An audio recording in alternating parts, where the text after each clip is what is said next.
नमस्कार मित्रों, स्वागत है आप सभी का हमारे इस YouTube चैनल में।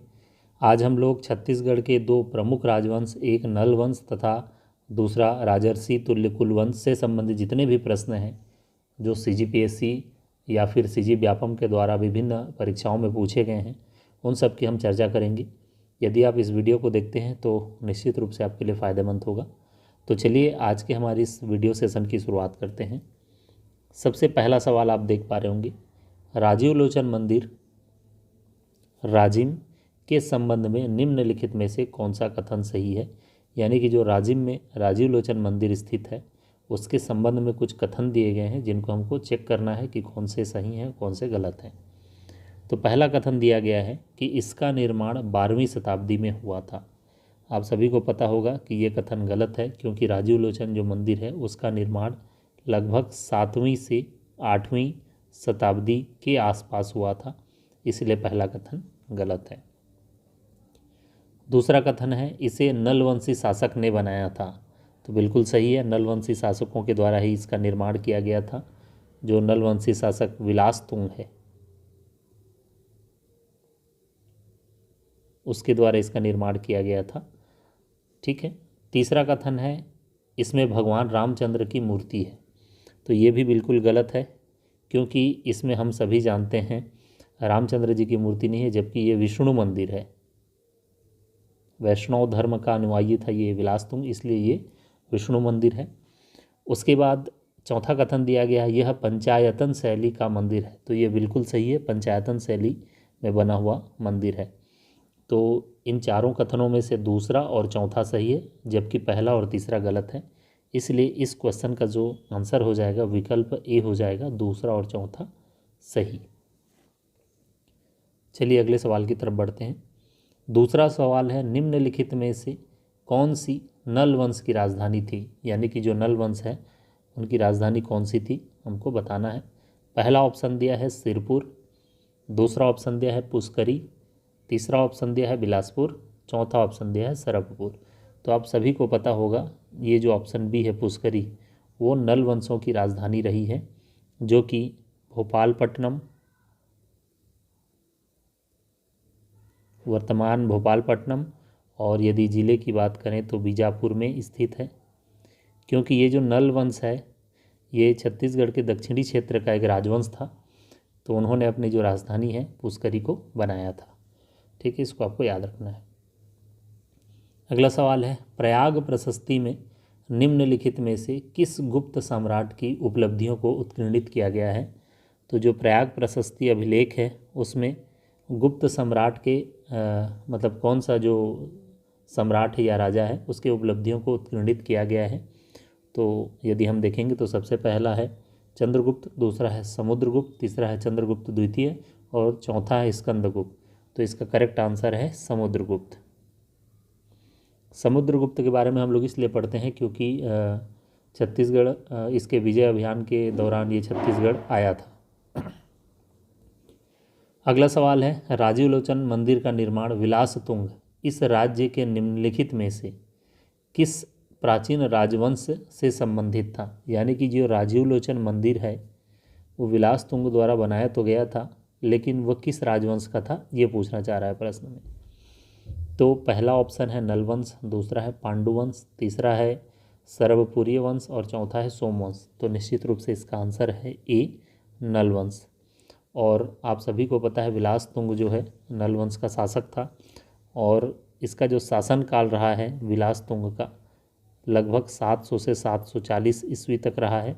इसी दरमियान उसने राजीव लोचन मंदिर का निर्माण कराया, जो कि एक विष्णु मंदिर है, क्योंकि ये जो विलासतुंग था ये वैष्णव धर्म का अनुयायी था। तो ये आपको पता होना चाहिए।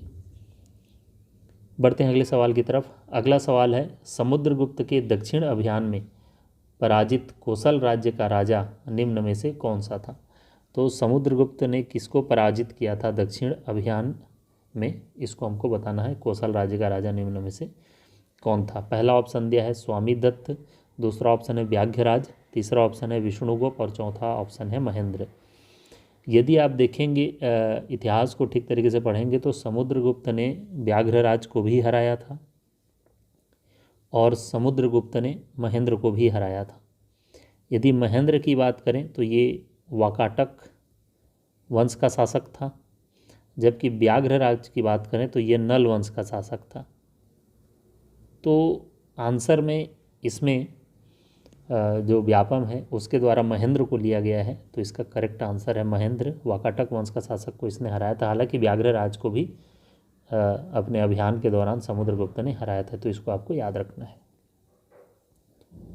अगला क्वेश्चन है, प्रयाग प्रशस्ति के अनुसार समुद्रगुप्त ने अपने दक्षिणापथ अभियान में निम्नलिखित राज्यों को जीता, जिनमें से 2 छत्तीसगढ़ क्षेत्र में थे। तो कौन कौन से 2 छत्तीसगढ़ क्षेत्र में स्थित थे उसको चेक करना है। पहला दिया है कोसल, दूसरा है कुराट, तीसरा है महाकांतार और चौथा है इष्टपुर। तो इसमें निश्चित रूप से पहला कोसल और तीसरा महाकांतार ये दोनों छत्तीसगढ़ में स्थित है या स्थित था। तो ये कह सकते हैं कि इसका जो करेक्ट आंसर होगा वो होगा 1 व 3 सी। बढ़ते हैं अगले सवाल की तरफ। अगला सवाल है, नल वंश के शासकों की स्वर्ण मुद्राएं कहाँ से मिली थी।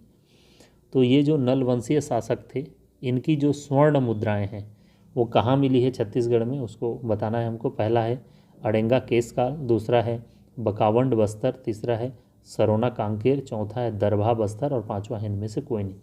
तो इसका जो करेक्ट आंसर है वो अड़ेंगा है, जो कि नल वंशीय शासकों की जो स्वर्ण मुद्राएं हैं यहाँ से मिली है। और कुल स्वर्ण मुद्राओं की संख्या 32 है। यदि आपको इसमें याद रखना है तो याद रख सकते हैं कौन कौन से शासक के मिले हैं। तो पहला आपको याद रखना है वराहराज। वराहराज के कुल 29 स्वर्ण मुद्राएं मिली हैं। उसके बाद दूसरा है अर्थपति भट्टारक, इसको भी आपको याद रखना है। इसके केवल 2 स्वर्ण मुद्राएं मिली हैं। और उसके बाद है भवदत्त वर्मन। भवदत्त वर्मन के 1 स्वर्ण मुद्रा मिला है।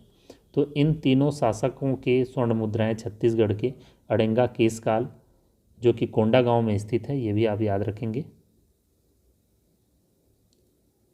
यहाँ से हमको मिला है। ठीक है, बहुत ही इंपॉर्टेंट क्वेश्चन है। चलिए अगला सवाल है, प्राचीन काल में इस राजवंश में नल वंश का संस्थापक निम्न में से कौन था। प्राचीन काल में नल वंश का जो संस्थापक छत्तीसगढ़ में कौन था ये हमको बताना है। पहला ऑप्शन दिया है वराहराज, दूसरा ऑप्शन दिया है भवदत्त वर्मा या वर्मन है वो एक्चुअल में, और तीसरा ऑप्शन है विलास तुंग और चौथा है अर्थपति। तो इसका जो करेक्ट आंसर है वो वराहराज है। लेकिन आपको थोड़ा सा ये जानना भी ज़रूरी है कि इस वंश का जो संस्थापक था वो संस्थापक हम मानते हैं सिसुक को, लेकिन जो वास्तविक संस्थापक है उसे माना जाता है वराहराज को। इसलिए इसका आंसर हो जाएगा वराहराज, या व्यापम के द्वारा वराहराज इसका आंसर लिया गया है। अगला सवाल है, सुमेलित कीजिए इस राज्य के प्राचीन राजवंश एवं उनके शासक। यानी कि इनमें हमको देखना है कि कौन सा शासक कौन से राजवंश से संबंधित है। तो इसमें पहले हम लोग देखते हैं शासकों की तरफ और उसको मिलान कर लेते हैं। तो जो भीमसेन द्वितीय है, यदि आप इसको पढ़े होंगे तो भीमसेन द्वितीय राजर्षि तुल्य कुलवंश का ही शासक है, तो ए का 1 हो जाएगा। दूसरा यदि देखेंगे भवदत्त वर्मन, तो ये जो भवदत्त वर्मन है, आप अगर देखेंगे इसमें तो आपको पता होगा कि ये नल वंश का शासक है। भवदत्त वर्मन जो है कौन से वंश का शासक है इसमें यदि देखेंगे तो बी, हाँ ठीक है, नल वंश का शासक है ये। और उसके बाद यदि हम देखेंगे प्रवरराज, तो ये जो प्रवरराज है वो एक्चुअल में सर्वपुरी वंश का शासक है। और महाशिवगुप्त जो है यानी कि जो सी है वो पांडु वंश का शासक है। तो इस तरीके से यदि हम देखेंगे तो ए का 1, बी का 3, सी का 4 और डी का 2, तो ये करेक्ट आंसर हो जाएगा ए। ये हमारा आंसर हो जाएगा। अगला सवाल है, छत्तीसगढ़ के किस स्थान पर कुषाण वंश के सिक्के मिले हैं। छत्तीसगढ़ के किस स्थान पर कुषाण वंश के सिक्के मिले हैं? पहला ऑप्शन दिया गया है दुर्ग, दूसरा ऑप्शन दिया गया है रायपुर, तीसरा ऑप्शन दिया गया है बिलासपुर और चौथा ऑप्शन दिया गया है रायगढ़। तो एक्चुअल में जिस समय ये प्रश्न पूछा गया था उस समय कुषाण वंश के जो सिक्के हैं वो ज़्यादा प्राप्त नहीं हुए थे, सिर्फ और सिर्फ उस समय बिलासपुर से हमको मिला था, तो उस समय आंसर बिलासपुर लिया गया है। लेकिन वर्तमान में बिलासपुर से तो उस समय मिला ही था, बिलासपुर के साथ रायगढ़ से भी मिल चुका है और कोरबा से भी मिल चुका है। तो यदि इस समय इस क्वेश्चन को हम बनाएंगे तो ये जो प्रश्न है विलोपित हो जाएगा, क्योंकि रायगढ़ भी है ऑप्शन में। तो आपको याद रखना है छत्तीसगढ़ में बिलासपुर, रायगढ़, कोरबा इन तीनों जगहों से ही कुषाण वंश के सिक्के मिल चुके हैं। हालांकि उस समय पूछा गया था तो इसका आंसर बिलासपुर लिया गया था। अगला सवाल है, निम्नलिखित में से कौन सा या कौन से कथन सही हैं? पहला, सातवाहन वंश की शक्ति क्षीण होने के बाद वकाटक वंश ने अपना राज्य स्थापित किया। तो ये जो कथन है एकदम सत्य है कि सातवाहन वंश के कमज़ोर होने के बाद ही वाकाटक वंश ने अपना राज्य स्थापित किया था। तो पहला कथन सही है। दूसरा कथन है, वाकाटक वंश का पहला राजा प्रवरसेन प्रथम हुआ। ठीक है, वाकाटक वंश का जो पहला राजा था वो प्रवरसेन प्रथम हुआ। तीसरा कथन है, विंध्य शक्ति प्रवरसेन का पुत्र था। तो ये जो है कथन जो है गलत है, क्योंकि प्रवरसेन प्रथम विंध्य शक्ति का पुत्र था। प्रवरसेन जो प्रथम है वो विंध्य शक्ति का पुत्र था, उल्टा है। ठीक है, तो तीसरा वाला कथन गलत है, पहला और दूसरा दोनों सही है। इसलिए इस प्रश्न का जो सही आंसर हो जाएगा बी। तो आशा करता हूँ कि ये सभी जो प्रश्न हैं आपको ठीक तरीके से समझ में आए होंगे और वीडियो आपको अच्छा लगा होगा। यदि वीडियो आपको अच्छा लगता है तो वीडियो को लाइक करें और चैनल को सब्सक्राइब भी कर लें, और चाहें तो आप इसको शेयर भी कर सकते हैं दोस्तों के बीच में। और इस तरह का प्रश्न या इस तरह का जो वीडियो है मैं आप लोगों के बीच लाते रहूँगा। ठीक है, फिलहाल इस वीडियो में बने रहने के लिए बहुत बहुत धन्यवाद। मिलते हैं किसी अन्य वीडियो के साथ।